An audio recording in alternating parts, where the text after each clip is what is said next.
Hello दोस्तों, मेरा नाम है संदीप कुमार और आज है 20 मई। आज हम 20 मई से रिलेटेड जितने भी इम्पोर्टेंट्स इवेंट्स हैं, इम्पोर्टेंट्स डेज़ हैं, इम्पोर्टेंट्स करंट अफेयर हैं, उसे कवर करेंगे। ठीक है, तो चलिए देखते हैं आज के इम्पोर्टेंट्स इवेंट्स। आज ही के दिन 20 मई 1498 को पुर्तगाली खोजकर्ता वास्को डी गामा ने भारत के लिए समुद्री मार्ग की खोज की। ठीक है, वास्को डी गामा ने अफ्रीका के केप ऑफ गुड होप से होते हुए भारत के कोझिकोड, जो पहले कालीकट के नाम से जाना जाता था, वहाँ पहुँचा। ठीक है, वास्को डी गामा 3 बार भारत आया है। तो आज ही के दिन जो 20 मई 1498 को पुर्तगाली खोजकर्ता वास्को डी गामा जो है वो भारत के लिए समुद्री मार्ग की खोज की। दूसरा, आज ही के दिन 20 मई 1875 को 17 राष्ट्रों द्वारा मीटर कन्वेंशन पर हस्ताक्षर करने से इंटरनेशनल सिस्टम ऑफ यूनिट्स की स्थापना हुई। इंटरनेशनल सिस्टम ऑफ यूनिट्स जो है वो कई राशियों का यूनिट्स तय करती है। ठीक है ना, जैसे दूरी का तय करती है, किलोग्राम का तय करती है कि क्या इसका यूनिट्स होगा। तो वो तय करने के लिए ये इंटरनेशनल सिस्टम ऑफ यूनिट्स की स्थापना हुई।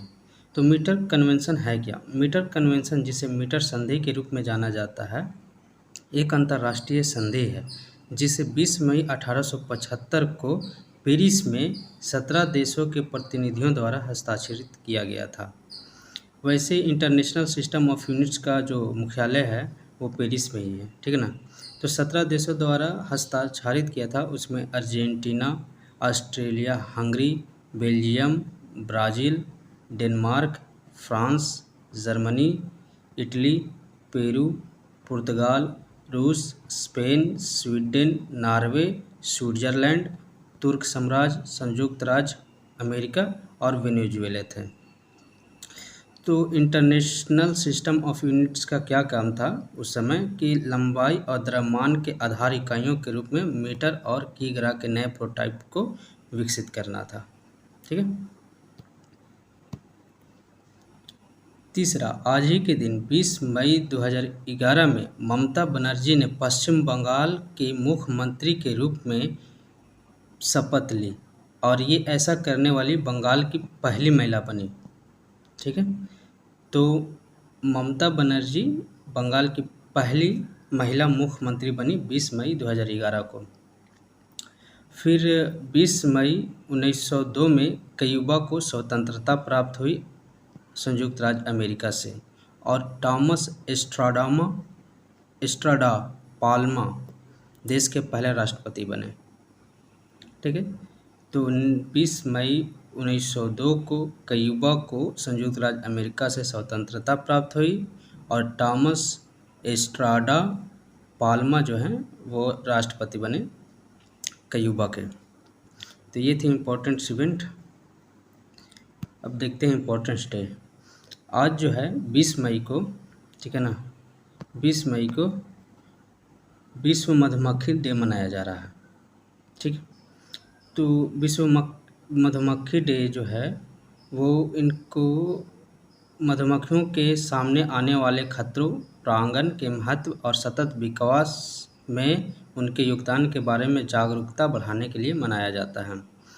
2023 के लिए विश्व मधुमक्खी दिवस का जो थीम है वह है परागण अनुकूल कृषि उत्पादन में लगी मधुमक्खी।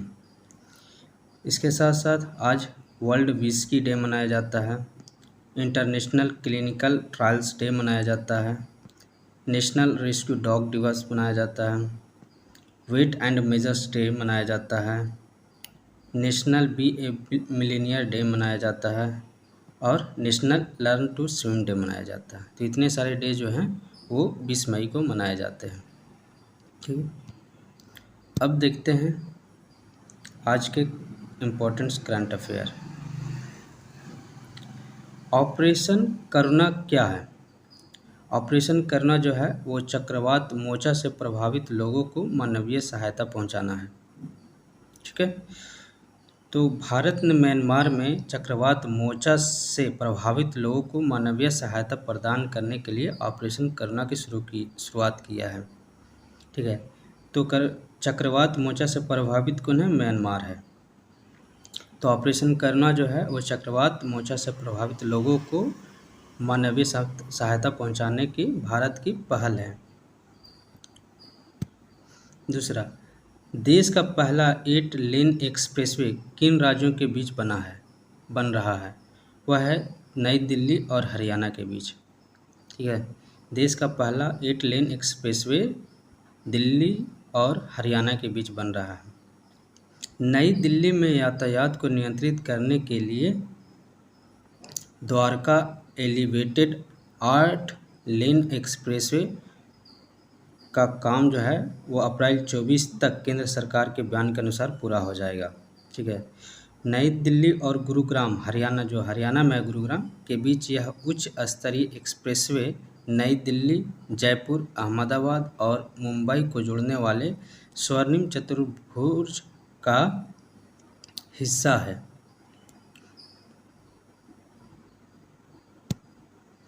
नए संसद भवन का उद्घाटन कब होगा? वह है 28 मई को। 28 मई को जो है वो प्रधानमंत्री नरेंद्र मोदी जी इनका उद्घाटन करेंगे। तो एक झलक देख लेते हैं हम नए संसद भवन के। तो नए संसद भवन जो है उसमें लोकसभा के 888 सदस्य और राज्यसभा के 300 सदस्यों को बैठने के लिए डिज़ाइन किया गया है, जबकि मौजूदा संसद भवन में लोकसभा के 543 सदस्यों और सदन के 250 सदस्यों को बैठने की क्षमता है। राज्यसभा इस भवन का लाभ यह है कि दोनों सदनों का संयुक्त अधिवेशन केवल लोकसभा कक्ष में होने की स्थिति में 1280 सांसद तक बैठ सकते हैं। नई संसद को बनाने का जो टेंडर है वो टाटा प्रोजेक्ट को 2020 के सितंबर में दिया गया था। उस समय उसकी लागत 861 करोड़ रुपए मानी जाती थी, लेकिन कुछ अतिरिक्त कामों के चलते इसकी कीमत जो है 1200 करोड़ रुपए तक पहुंच गई। विंग्स इंडिया 2024 कहाँ आयोजित किया जाएगा? विंग्स इंडिया 2020 वह है हैदराबाद में। ठीक है, केंद्र सरकार ने घोषणा की है कि एशिया की सबसे बड़ी नागरिक उड्डयन प्रदर्शनी विंग्स इंडिया 2024 18 से 20 जनवरी 2024 तक बेगमपेट एयरपोर्ट हैदराबाद में आयोजित किया जाएगा। इस कार्यक्रम का जो विषय है वह है connecting the world, setting the stage for India by 2047। तो विंग्स इंडिया 2024 जो है हैदराबाद में आयोजित किया जा रहा है। टिकाऊ जेट ईंधन का उपयोग करने वाले भारत के पहले वाणिज्यिक यात्री विमान का सफलतापूर्वक परीक्षण कब किया गया? वह है 19 मई को। 19 मई को जो है वो टिकाऊ जेट ईंधन का उपयोग करने वाले भारत के पहले वाणिज्यिक यात्री विमान का सफल परीक्षण किया गया। ठीक है, तो जानते हैं टिकाऊ जेट ईंधन है क्या? इसको सस्टेनेबल एविएशन फ्यूल कह सकते हैं। ये पारंपरिक जेट इंजन के लिए एक स्वच्छ और अधिक टिकाऊ विकल्प है। फीड स्टॉक के आधार पर ईंधन के जीवन चक्र में कार्बन उत्सर्जन को 80% तक कम किया जा सकता है। ठीक है, एक निजी कंपनी के साझेदारी में इंडियन ऑयल द्वारा संचालित एक मिश्रित ईंधन SAF यानी कि sustainable aviation fuel air Asia की उड़ान ने पुणे से दिल्ली के लिए उड़ान भरी। ठीक है, तो पुणे से दिल्ली के बीच में जो है वो पहले वाणिज्यिक यात्री विमान का सफल परीक्षण किया गया टिकाऊ जेट ईंधन का उपयोग करके। ऐसा ही पहली बार हुआ। RBI ने 19 मई को कितने रुपए के नोटों को प्रचलन से वापस लेने का फैसला किया है? प्रचलन से वापस लेने का फैसला किया है, वह है 2000 के नोटों को। RBI ने 19 मई को जो है वो 2000 के नोटों को प्रचलन से वापस लेने का फैसला किया है। इसके तहत 30 मई से 30 सितंबर 2023 के दौरान 2000 के नोटों को बैंक में जमा या बदला जा सकता है। ठीक है ना, तो ऐसा क्यों किया गया? क्योंकि RBI अधिनियम 1934 की धारा 34A के तहत नवंबर 2016 में 2000 के नोट जारी किए गए थे। ये जो नोट है वो 500 और 1000 रुपये के वापस लिए जाने के बाद मुद्रा आवश्यकताओं को पूरा करने के उद्देश्य से जारी किए गए थे, ठीक है ना। परंतु अब देखा गया है कि इन नोटों को आमतौर पर लेने देने के लिए इस्तेमाल नहीं किया जा रहा है। साथ ही अन्य मूल्य वर्ग के नोटों जैसे 200, 100, 500 के नोटों का बैंक नोटों का पर्याप्त स्टॉक बना हुआ है। इस परिस्थिति को देखते हुए स्वेच्छा नोट नीति के तहत 2000 के नोटों को संचालन से वापस लेने का फैसला किया गया, ठीक है। तो ये सारे कारण हैं जिसकी वजह से स्वेच्छा नोट नीति के तहत 2000 के नोटों को संचालन से वापस लेने का फैसला किया। तो क्या है स्वेच्छा नोट नीति? स्वेच्छा नोट नीति जो है जनता को अच्छी गुणवत्ता वाले बैंक नोटों की उपलब्धता सुनिश्चित करवाने वाली आरबीआई ने एक नीति बनाई है। इसी नीति को स्वेच्छा नोट नीति कहा जाता है। हाँ, और ये है कि अब 2000 के नोटों को एक बार में 20,000 तक मूल के नोटों को बदल सकते हैं, ठीक है। तो ये थे आज के इम्पोर्टेंट करंट अफेयर्स। आपको अच्छा लगा हो तो लाइक करिएगा और अपनी तैयारी को मजबूत करिए। धन्यवाद।